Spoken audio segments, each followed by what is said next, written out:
بخاری صاحب آپ بڑھتے ہیں 27ویں آئینی ترمیم کی طرف، پروگرام کا فارملی آغاز کرتے ہیں. بخاری صاحب آپ کیا لگتا ہے اس کی وجہ کیا ہے، اس کے پیچھے مقصد کیا ہے، کیوں حکومت جو ہے وہ یہ ساری ترمیم لانے کی کوشش کر رہی ہے؟ دیکھیے مقاصد تو بہت سارے ہیں، کچھ اپیرنٹ ہیں، کچھ پوشیدہ ہیں. جی اپیرنٹ کی تو بات ہو رہی ہے، اس کے اوپر تو کنٹروورسی بالکل پوشیدہ ہی جاننا چاہ رہی ہوں میں آپ سے. پوشیدہ کوشش کرتے ہیں اس کو ذرا کرنے کی، ہیں میرے ذہن میں کچھ ایسے سوالات، اس کی بات کرتے ہیں. دیکھیے صورتحال یہ ہے کہ مجھے یوں لگتا ہے کہ 27ویں ترمیم کو لے کے ایک گھمسان کا رن پڑنے والا ہے پارلیمنٹ کے اندر بھی اور پارلیمنٹ کے باہر بھی. وہ اس کو لیڈ چاہے پی ٹی آئی کرے، چاہے مولانا فضل الرحمان صاحب کریں، لیکن گڑماس مچنا ہے جو پنجابی زبان میں کہتے ہیں. ابھی اندر کے لوگ جو حکومتی اتحاد کے لوگ ہیں ان میں بہت نمایاں نام ہے رضا ربانی صاحب کا. بالکل رضا ربانی صاحب نے جس طرح سے اس کے اندر سے پیچیدہ باتوں کو اجاگر کرنے کی کوشش کی ہے، وہ یہ کہتے ہیں کہ یہ کوشش پہلے بھی ایک دفعہ ہوئی تھی 2019 میں، جب پی ٹی آئی کی حکومت نے اس کو ختم کرنے کی سازش کی تھی. لفظ سازش استعمال کیا انہوں نے. یہ اس وقت سینٹ کے چیئرمین تھے. ان کا کہنا یہ ہے کہ ایک تو پیپلز پارٹی کی مدد اور ٹوٹل سپورٹ کے بغیر حکومت یہ ترمیم پاس نہیں کروا سکتی. Quite obvious. بالکل یہ تو بالکل واضح ہے، بالکل سب کو نظر آ رہا ہے. Peoples Party is a great bargainer. اگر آپ کو یاد ہو کہ الیکشن کے بعد سے جس طریقے سے انہوں نے آئینی عہدوں کا حصول جو ہے اس کو یقینی بنایا، اور جس کے نتیجے میں 2 جگہ چیف منسٹر ان کے ہیں، 2 جگہ گورنر ان کے ہیں، پریزیڈنٹ آف پاکستان ان کے ہیں، سینٹ کے چیئرمین ان کے ہیں، deputy chair speaker national assembly کے ان کے ہیں، and so on and so forth. تو یہ موقع ان کے لیے ابھی سے بلاول بھٹو زرداری صاحب نے آنکھیں دکھانی شروع کر دی ہوئی ہیں. تو بخاری صاحب کیا لین دین ہو سکتا ہے، آپ کو کیا لگتا ہے، کیا پیپلز پارٹی ڈیمانڈ کیا کرے گی ان ایکسچینج فار دس؟ دیکھیے اس کی تفصیل تو شاید بیان کرنا ممکن نہیں ہوگا، لیکن جیسا میں نے کہا کہ Peoples Party is a perfect political bargainer. ان کو پتہ ہے موقع کی نزاکت سے فائدہ کیسے اٹھایا جاتا ہے اور کتنا اٹھایا جاتا ہے. اگر میں آپ کو واپس لے جاؤں اس سے پچھلی رجیم کے اوپر، جب ایک ملٹری ڈکٹیٹر سے جان چھڑائی تھی آصف زرداری صاحب نے، تو وہ دور اگر آپ ریکال کریں تو آپ کو پتہ چلے گا کہ پیپلز پارٹی جب منور کرنے پر آ جائے تو کس حد تک جا سکتی ہے. اس وقت لائنز آر ناٹ ڈرون، لیکن all is not well between the two coalition partner in the government. Bilawal صاحب ایک الگ بات کر رہے ہیں، زرداری صاحب خاموشی اختیار کیے ہوئے ہیں، رضا ربانی بول پڑے ہیں.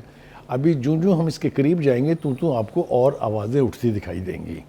اپوزیشن کی طرف سے تو اٹھیں تو سمجھ میں آتی ہے نا، لیکن اتحادی جماعت کی طرف سے اٹھیں تو اس پہ تھوڑی سی حیرت ضرور ہوتی ہے. وہ یہ کہتے ہیں، پہلے اس کے سب سے بڑے نقصان کی بات کر لیتے ہیں. بالکل.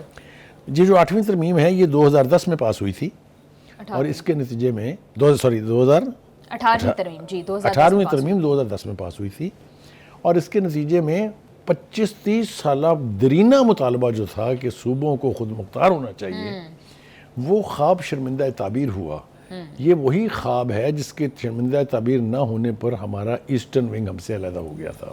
اگر میں آپ کو یاد دلاؤں تو عوامی لیگ جو ہے ان کا بھی مطالبہ یہی تھا کہ صوبے کو خود مختاری دی جائے، ہم ڈیپینڈنٹ نہیں رہ سکتے ہر چیز کے لیے. تو ایک تو رضا ربانی صاحب کا یہ خدشہ بالکل جائز ہے کہ اگر 18ویں ترمیم کا خاتمہ کرنے کی کوشش کی گئی یا اس کی میجر چیزوں کو انڈو کیا گیا تو بہت بڑا پولیٹیکل کیوس جو ہے وہ جنم لے گا. جس طرح آپ نے بات کی کہ ایسٹرن ونگ الگ ہو گیا تھا، آپ کو لگتا ہے کہ اس دفعہ بھی یہ سیپریٹسٹ موومنٹس کو اور زیادہ جو ہے وہ یہی اشارہ انہوں نے کیا ہے کہ 18ویں ترمیم نے جو شدت پسند کامپرس جماعتیں تھیں ان کو پریکٹیکلی نکال کے باہر پھینک دیا تھا. اور اگر آپ 8ویں ترمیم کو ختم کرنے جا رہے ہیں تو وہ ساری جماعتیں پھر اسی شدت سے پاکستان کی پالیٹکس میں جو ہے وہ نمودار ہوں گی، جن کو پھر سنبھالنا مشکل ہوگا. میں نام لینا نہیں چاہتا تھا، لیکن جیسے جے سندھ موومنٹ، آپ کو سندھو دیش موومنٹ، یہ بہت ساری باتیں ہیں نا. تو اسی طرح گریٹر پختونستان، کسی نے کہا ہے ڈیورنڈ لائن نہیں ہے، اس کو لے کے ہم اٹک پر آئیں گے. یہ سارا کچھ 18ویں ترمیم سے پہلے کی باتیں تھیں جو 18ویں ترمیم کے بعد دم توڑ گئیں. اب اگر آپ چاہ رہے ہیں کہ وہ دوبارہ وہی آوازیں اٹھیں تو پھر آپ سوچ لیجئے کہ کیا ہوگا. ایک بات. دوسری بات یہ ہے کہ اس میں کچھ ایسے پوائنٹس ہیں، کچھ تو میں نے کہا نظر آتے ہیں، اور کچھ ایسے پوائنٹس ہیں. مثال کے طور پر ججوں کے اور میجسٹریٹس کے تبادلے، جی یہ ہمیشہ سے ہائی کورٹ اور سپریم کورٹ خود کرتے تھے، اب حکومت اس کو اپنے اختیار میں لینا چاہتی ہے، لہٰذا مرضی کے ججز لگانا بالکل یہ ممکن ہو جائے گا، جس سے عدلیہ اور انصاف کا حصول جو ہے یہ کافی مشکل ہو جائے گا، بالکل انڈیپینڈنس آف جوڈیشری تو بخاری صاحب بالکل کر بھوکے رہ جائے گی، لارجلی کمپرومائز ہو جائے گی بالکل اگر سپریم ایسا کورٹ کو ہونا شروع۔ سیبوٹاج کر دے گا نیا کانسٹیٹیوشنل کورٹ اور لوئر کورٹس کو میجسٹریسی، جس طرح سے آپ ایک بات کر رہے سوال ہیں۔ آپ نے اور پوچھا کہ جی یہ آئینی عدالت بنانے کی کیا تک ہے؟ جی دیکھیے اس وقت سپریم کورٹ کو ڈیوائیڈ کیا ہوا ہے، ایک مین سٹریم سپریم کورٹ ہے، ایک آئینی بینچ کے اندر بھی بہت سارے ججز بیٹھ رہے ہیں، تو وہ کہتے ہیں بجائے اس کے کہ سپریم کورٹ کو ڈیوائیڈ کیا جائے، اس کا فوکس شفٹ کیا جائے، ایک عدالت بنا دی جائے گی جہاں پر تمام آئینی معاملہ جات جو ہیں وہ ریفر کر دیے بخاری جائیں صاحب یہ رہ کر یاد آ رہی ہیں ساری چیزیں، پہلے 26ویں ترمیم میں انہوں نے پہلے بات کی کانسٹیٹیوشن کورٹ بنانے کی، پھر اس کے بعد اس کو چینج کر کے آئینی بینچ کر دیا، پھر سے واپس بیک ٹو دیٹ۔ دیکھیے میں اسی لیے یہ کہہ رہا ہوں کہ اس میں کچھ ڈھکی چھپی باتیں ایسی ہیں جن کا تذکرہ اگر ہم کریں گے، کوشش تو کریں گے ہم کہ ہمارے ناظرین تک ہم وہ بات پہنچائیں۔ مثال کے طور پہ جو چند سوال اٹھ رہے ہیں اس کی طرف ذرا تھوڑا سا ہم غور کر لیں۔ ایک تو یہ کہ کیا یہ سب کچھ کیا جا رہا ہے ٹو پارٹی سسٹم کو بحال کرنے کے لیے، کہ تیسری قوت جو ہے جو پی ٹی آئی کی صورت میں 2018 کے الیکشن کے بعد وجود میں آئی تھی، جس سے اس وقت کی ملٹری اسٹیبلشمنٹ نے ضروری سمجھا کہ یہ جنہوں نے باریاں باندھی ہوئی ہیں آپس میں یہ ختم ہونی چاہیے، کوئی ایک تیسری سیاسی قوت ہونی چاہیے جو ان دو پارٹیوں کو چیلنج کر سکے، اور پی ٹی آئی وجود میں آئی۔ یہ آپ کے سامنے کی بات ہے، بہت زیادہ پرانی بات نہیں ہے۔ جی لیکن جو اس سے بھی زیادہ خطرناک بات ہے وہ یہ ہے کہ کیا یہ ترامیم اس لیے کی جا رہی ہیں کہ مرکز کو سٹرونگ کیا جائے، بالکل، اور پھر یہاں ایگزیکٹو کو بخاری صاحب سٹرونگ کیا جا رہا ہے، پھر یہاں صدارتی نظام جو ہے وہ لایا جائے۔ اور بخاری صاحب اگر مرکز کو کر دیتے ہیں سٹرونگ تو ایٹ دا سیم ٹائم ان کو نقصان تو جو پارٹیز ابھی حکومت میں ہیں فیڈرل میں ہیں ان کو بھی ہوگا، بیکاز اگر دیکھا جائے تو وہ صوبائی پارٹیز ہیں، پاکستان مسلم لیگ نون بھی اور پیپلز پارٹی بھی۔ دیکھیے یہ اب آپ ٹھیک کہہ رہی ہیں کہ یہ ریجنل پارٹیز بن چکی ہوئی ہیں، جی ان میں سے کوئی بھی ایسی نہیں ہے، جس طرح ہم بے نظیر کے بارے میں کہتے تھے کہ وہ وفاق کی زنجیر ہیں، جی اس طرح کی پارٹی اب کوئی نہیں ہے۔ پاکستان مسلم لیگ نون کا فوکس بھی اور جس کو کہتے ہیں ہب بھی جو ہے وہ پنجاب ہے، پیپلز پارٹی کا سندھ ہے، بالکل اسی طرح سے پی ٹی آئی جو ہے اس کا کے پی کے ہے، بس صرف ایک بلوچستان بچا ہوا ہے یا گلگت بلتستان اور آزاد کشمیر، جہاں پر مخلوط حکومتیں بن جاتی ہیں اور نظام چلتا رہتا ہے۔ تو بخاری صاحب آپ کو نہیں لگتا کہ وین ٹیبل ول ٹرن تو یہ اس کا نقصان ان پارٹیز کو بھی ہوگا، کیونکہ صوبوں میں بیٹھنا ہے اس کا نقصان پوری قوم کو بھی ہوگا اور پارٹیوں کو بھی ہوگا۔ میری یہ بات کہ یہاں پر صدارتی نظام کی بنیاد رکھنے کی کوشش کی گئی ہے، آپ نے یا تو اٹھا کے ردی کی ٹوکری میں پھینک دیا یا اس کو درخور اتنا نہیں سمجھا ہے۔ جی ایسی صورت میں کہ یہاں پر پریزیڈنشل سسٹم آ جائے تو پھر وہ جو ہمارے وہ کیا کہتے ہیں شب خون مارنے والی قوتیں ہوتی ہیں، وہ ذرا تصور کریں کتنی پاورفل ہو جائیں گی۔ اس سے آگے نہیں جاؤں گا، اس سے آگے میرے پر جلتے ہیں۔ کہنے کا مطلب یہ ہے کہ کوئی بھی اوبجیکٹو اگر اس طرح کا مائنڈ میں ہے اور اس کے لیے ترمیم کی جا رہی ہے تو پاکستان کی سیاست کے لیے خطرات ہیں۔ جی ٹھیک ہے جی۔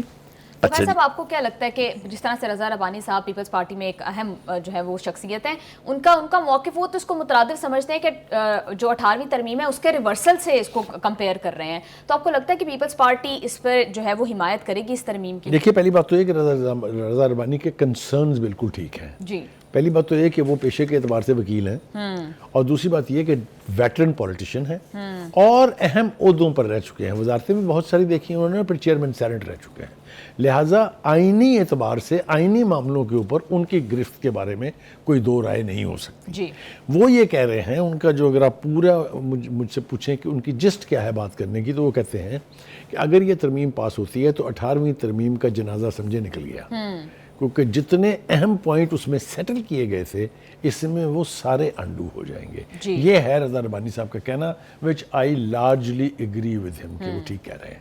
ٹھیک ہے جی۔ اب آجیے جناب دوسری پارٹیاں کیسے ریئیکٹ کرنے جا رہی ہیں۔ مولانا فضل الرحمان صاحب آج کل آپ کو پتہ دانت پھر تیز کر رہے ہیں اپنے، اور ان کے لہجے میں دھمکی بھی ہے، ان کے لہجے میں سڑکوں پر آنا بھی ہے، ان کے لہجے میں اپنی قوت کا اظہار کرنا بھی ہے۔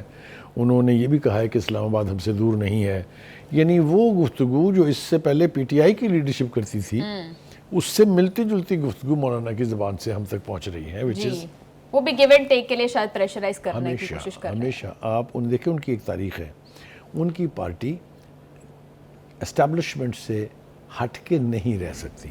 Late us go back to Bhutto era 1970s. اس کی پالیٹکس میں ان کے والد صاحب مولانا Mufti Mahmood which was a very great politician, میں کہوں گا بہت ویٹرن پولیٹیشین تھے وہ.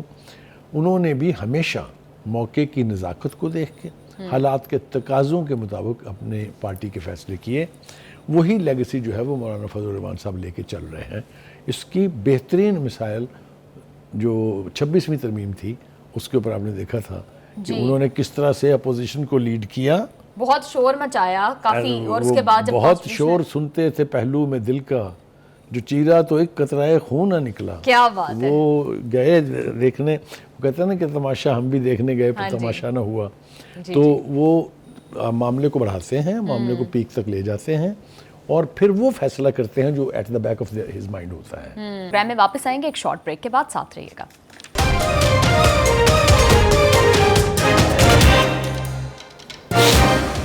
ویلکم بیک ٹو دا شو. جب 26ویں ترمیم کی بات ہوئی تھی تب تو انہوں نے یہ کہا تھا کہ کانسٹیٹیوشنل کورٹ نہیں بننا چاہیے, پھر اس کے آلٹرنیٹ پہ بینچ بنا. اب تو پھر اگین اس میں کانسٹیٹیوشنل کورٹ کی بات ہے, تو اب کیا سٹانس ہوگا؟ اب مجھے یہ بتائیے کہ آئینی بینچ بن جانا یا آئینی کورٹ بن جانا, فرق کیا تھا اس میں؟ جی, معاملہ جات تو ابھی انہیں کو ریفر ہو رہے ہیں, فیصلے تو ابھی بھی ان سے آ رہے ہیں. اسی طرح سے آئینی عدالت سے بھی فیصلے آئیں گے. تو this is one and the same thing. کہنے کا مطلب ضرورت کیا ہے سیپریٹ کورٹ کی؟ دیکھیے وہ پھر آپ میرے پر جلنے والے علاقوں میں مجھے بھیج رہی ہیں.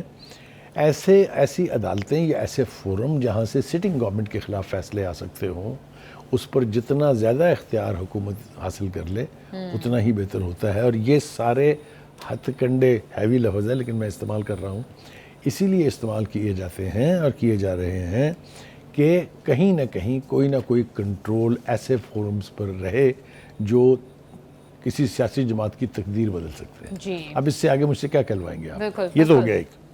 دوسری طرف ہم دیکھ رہے ہیں کہ اگر ہم یہ جائزہ لیں کہ پارلیمنٹ کے اندر اس وقت صورتحال کیا ہے, تو بظاہر اس ترمیم کو پاس کرانا مشکل دکھائی نہیں دیتا, لیکن پرووائڈڈ کہ پیپلز پارٹی اس کی حمایت کرے. لہٰذا یہ تو ناگزیر ہو گیا کہ اگر پیپلز پارٹی ساتھ نہیں ہے تو یہ ترمیم پاس نہیں ہوگی. جی, ایک ذرا تھوڑا سا اگر ہم اپنے ناظرین کو انلائٹن کریں کہ پارٹی پوزیشن ہے کیا. جی, قومی اسمبلی کے اندر پارٹی پوزیشن یہ ہے کہ مسلم لیگ نون کے 125 ارکان ہیں, جی, پیپلز پارٹی کے 74 ہیں. آپ ان کو ملا لیں اگر, اور ان کے ساتھ جو ان کے اتحادی ہیں متحدہ قومی موومنٹ کے پاس 22 سیٹیں ہیں, جی, پاکستان مسلم لیگ کے پاس 5 ہیں, استحکام پاکستان پارٹی اور IPP کے 4 ارکان اتحاد کا حصہ ہیں. مسلم لیگ ضیاء نیشنل پارٹی, بلوچستان عوامی پارٹی بھی حکومت کے ساتھ ہے.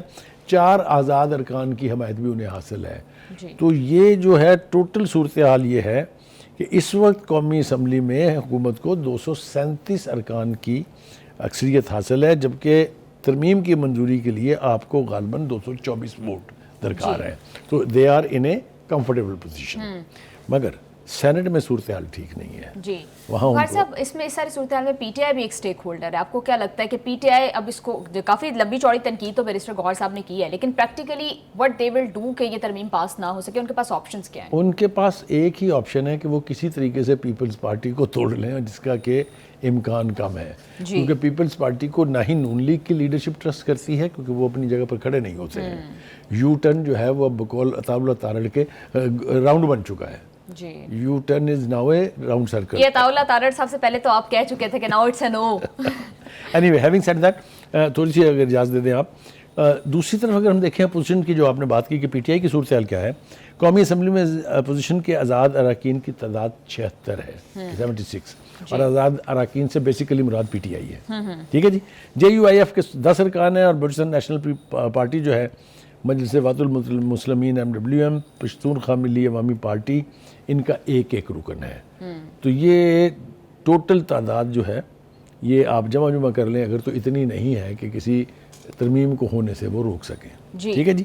سینٹ میں 2/3 اکثریت کے لیے حکومتی اتحاد کو 4 مزید سیٹیں چاہیے. اس کے بعد کہ نیشنل عوامی پارٹی, ANP, جمعیت علماء اسلام, مولانا فضل الرحمان گروپ اور آزاد اراکین ساتھ دیں. جی, پھر بھی انہیں 4 سیٹیں چاہیے. جی, 4 ووٹ چاہیے. اس ترمیم سے جس طرح باقی صوبے افیکٹ ہوں گے, ویسے صوبہ پنجاب بھی افیکٹ ہوگا جہاں پر مریم نواز صاحبہ کی گورنمنٹ ہے. تو آپ کو کیا لگتا ہے کہ اس پر مریم نواز صاحبہ جو ہیں وہ آن بورڈ ہیں, وہ ایگری کریں گی اس سے؟ دیکھیے چونکہ حکومت پاکستان مسلم لیگ نون کی ہے بیسیکلی, لیکن مریم نواز صاحبہ seems very possessive about Punjab. میں عرض کروں, کوئی بھی بات, کوئی بھی فیصلہ پیپلز پارٹی میں زرداری صاحب کے بغیر نہیں ہوتا جی, اور نون لیگ میں نواز شریف صاحب کی آشیرواد کے بغیر نہیں ہوتا. اگر یہ بل یا یہ ترمیم پیش کی جا رہی ہے حکومت کی طرف سے تو اس کا مطلب یہ ایزیوم کر لینا چاہیے کہ نواز شریف صاحب کی حمایت اس کو حاصل ہے. اگر نہیں ہے تو پھر انہیں ووکل ہونا چاہیے, کھل کے اس کی بات کرنی چاہیے. جی, بظاہر نہیں دکھتا کہ مریم نواز اور شہباز شریف صاحب دو الگ پیجز پر ہیں, لگتا یہ ہے کہ وہ ایک ہی پیج پر ہیں. چونکہ پنجاب ایک بڑا صوبہ ہے, پنجاب کے وسائل بڑے ہیں, اس کا رقبہ بڑا ہے, اس کی پاپولیشن بڑی ہے, اس لیے اگر کسی قسم کی ایونچویلٹی ہوتی ہے تو پنجاب کو اتنا اثر نہیں پڑے گا. آپ نے دیکھا نا کہ سیلاب کے بعد بحالی کے کام کے لیے, ریکنسٹرکشن کے لیے لوگ غیر ملکی امداد کی توقع لے کے بیٹھے ہوئے ہیں اور پنجاب کہتا ہے نہیں, جی, ہم تو اپنے وسائل سے دیں گے پیسے. نہ صرف وعدہ ہے, نہ صرف اعلان ہے, بلکہ دینے شروع کر دیے ہیں, گھر بننے شروع ہو گئے ہیں. تو پنجاب کین سسٹین. جی, ٹھیک ہے جی. لیکن بخاری صاحب ایک اور ایشو بھی ہے جو کہ بہت امپورٹنٹ ہے, لیکن اس کی شاید کہیں بھی بات نہیں کی جا رہی ہے. پاورز جو ہے وہ ڈیوالو کرنے کی بات صوبوں تک تو ہوتی ہے, صوبے یہ بات تو کرتے ہیں کہ پروونشل اٹانومی ہو, لیکن وہ پاور نیچے گراس روٹ لیول تک تو ڈیوالو کی نہیں جاتی ہے. لوکل گورنمنٹ سسٹم تو کوئی ایگزسٹ نہیں یہ کرتا ہے. اب آپ نے پھر ایک دکھتی رنگ چھیڑ دی ہے ان سب کی. کوئی بھی صوبائی حکومت جی پوسٹ آفس بننا نہیں چاہتی کہ صوبوں کے وسائل آئیں, صوبوں کو مرکز سے اپنا حصہ ملے, جی, اور وہ تھیلا جو ہے وہ پکڑا دیں ان کو جو یونین لیول کے اوپر الیکٹ ہوئے ہوئے ہیں. یہ فساد چل رہا ہے, چلتا رہے گا, اس کا کوئی سلوشن نہیں ہے. آپ مجھے بتائیں, جس ملک میں حکومت تو ہو پولیٹیکل پارٹیز کی, جی, اور لوکل باڈی کو کہیں کہ غیر جماعتی الیکشن ہوں گے, کیوں بھائی؟ بالکل ہپوکریسی ہے یہ تو, سیدھی سیدھی ہپوکریسی نہیں, منافقت کہیں آپ اس کو. جی, اس لیے کوئی بھی صوبہ نہیں چاہتا کہ فائنینشیل اختیارات جو ہیں وہ نیچے down the line grass root level تک چلے جائیں. بخاری صاحب آپ کو کیا لگتا ہے کہ نہروں کے ایشو کے اوپر پیپلز پارٹی کا کافی زیادہ ریزرویشنز تھیں, کیا یہ ایک بڑی گولڈن اپرچونٹی ہے کہ اس کے اوپر جو ہے وہ اپنی میں بات عرض کروں آپ سے, اس کے اوپر نا تھوڑی سی وضاحت جو ہے مریم نواز نے اپنے ریپیٹڈ بیانات میں کر دی تھی کہ ان نہروں میں جو پانی جانا تھا وہ کسی کا نہیں تھا, پنجاب نے اپنے حصے کا پانی ان نہروں میں بھیجنا تھا, لہٰذا اس کی مخالفت کرنے کی کوئی وجہ بظاہر نظر نہیں آتی. میرا خیال یہ ہے کہ پیپلز پارٹی نے بھی یہ ریئلائز ضرور کر لیا. معاملہ وہ رک گیا ہے, معاملہ معطل کہہ لیں اس وقت ہے, اس پہ عمل نہیں ہو رہا, لیکن پیپلز پارٹی نے بھی یہ ریئلائز کر لیا ہے کہ مریم نواز کے آرگومنٹ میں جان ہے. جی, اب یہ کسی ریکنسلیشن کی طرف جائے گا, گرینڈ انڈرسٹینڈنگ ہوگی یا نہیں ہوگی, یہ آنے والا وقت بتائے گا. اب ذرا تھوڑا سا ہم پارٹی پوزیشنز کے اوپر بات کر لیں. دیکھیے رضا ربانی نے یہ بتا دیا کہ جو رولنگ پارٹیز ہیں اس کے اندر بھی اختلاف رائے موجود ہے 27ویں ترمیم. بخاری صاحب آپ کو لگتا ہے کہ اختلاف اتنا سنگین ہو سکتا ہے کہ اتحادی جو ہیں وہ دشمن بن جائیں, یا ایسا مجھے نہیں لگتا. اتحادی جو ہیں وہ, میں نے پہلے بھی کہا آپ سے, وہ لفظ غلط ہے لیکن مجھے استعمال کرنا پڑتا ہے, وہ کہتے ہیں نا اسی تنخواہ پہ کام کریں گے, تو ان کو وہ چیزیں مل جائیں گی جس کا حصول وہ چاہتے ہیں. ہمیشہ بارگیننگ کرنے کے لیے آپ کو اپنے چپس اوپر لے جانے پڑتے ہیں. You have to take a strong position before you get the benefit. جی, تو یہ کوئی نہ کوئی انڈرسٹینڈنگ ہو جائے گی, بیکاز اقتدار سے باہر نہ پیپلز پارٹی رہ سکتی ہے نہ نون لیگ رہ سکتی ہے, یہ یاد رکھیں. جی, جس دن اس حکومت کا گرنا خدا نہ خواستہ ہوا تو یہ اقتدار دونوں کے ہاتھ سے گیا, یہ ایک کے ہاتھ سے نہیں جائے گا. جی بالکل. بخاری صاحب مجھے یہ بتائیے گا کہ کل سے رانا ثناء اللہ صاحب ٹی وی پر بیٹھ کے اس ترمیم کو کافی جسٹیفائی کر رہے ہیں اور بڑی روزی سی پکچر پینٹ کر رہے ہیں اس ساری صورتحال کی. آپ کو لگتا ہے کہ واقعی ریئلسٹکلی اسپیکنگ یہ واقعی اتنی مثبت ہوگی جمہوریت کے لیے پاکستان کے اندر؟ دیکھیے آپ حکومت کے نمائندے سے, حکومت کے اسپوکس پرسن سے کیا توقع کرتے ہیں کہ وہ اپنی حکومت کی جو ترمیم لائی جا رہی ہے اس کی مخالفت کریں گے؟ وہ تو اس میں وہ ایک وزیر اپنے انفارمیشن مقرر ہوئے, مرحوم ہے, میں ان کا نام لینا نہیں چاہتا ہوں, تو ان سے کسی نے کہا کہ آپ یہ کیا کر رہے ہیں آپ جی, یہ تو پڑھے لکھے لوگوں کا کام ہے, آپ کیا کریں گے اس کے اندر؟ اس نے کہا مجھے حلف لے لینے دو, پھر تم دیکھنا کہ اس ملک کے جتنے انٹلیکچوئلز ہیں, جتنے بڑے بڑے جرنلسٹ ہیں, وہ میری تقاریر میں فصاحت و بلاغت گسیڑا کریں گے. جی, لفظ یاد رکھیں. بالکل. تو کہنے کا مطلب یہ ہے کہ جب یہ ترمیم ہو جائے گی اس کے بینیفیشری تو یہ سارے ہوں گے ہی.